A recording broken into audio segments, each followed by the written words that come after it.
நபி ஸல்லல்லாஹு அலைஹி வஸல்லம் அவர்கள் கூறினார்கள், மக்கள் மீது நிச்சயமாக ஒரு காலம் வரும், அக்காலத்தில் வட்டி உண்பவனை தவிர வேறு எவரும் இருக்க மாட்டார்கள்.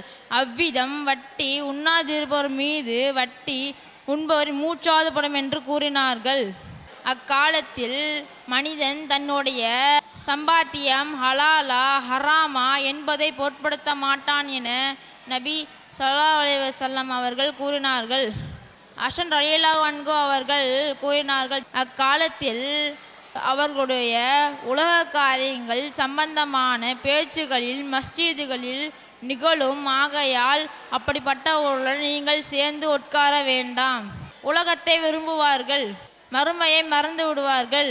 5 படைத்தவனை மறந்திருப்பார்கள், படைக்கப்பட்ட பொருள்களில் இன்பங்களில் மூழ்கி இருப்பார்கள் என்று கூறினார்கள். அன்னலா அறிவித்த காலம் நமது காலம்தான் என்பதை மக்கள் நடைமுறையில் நமக்கு படம் பிடித்து காட்டுகிறது. வல்ல ரஹ்மான் நம் அனைவரையும் அவனுக்கு வழிபட்டு நடக்கக்கூடிய மக்களாக ஆக்கி அருள் புரிவானாக. அஸ்ஸலாமு அலைக்கும் வரஹ்மத்துல்லாஹி வபரகாத்துஹு.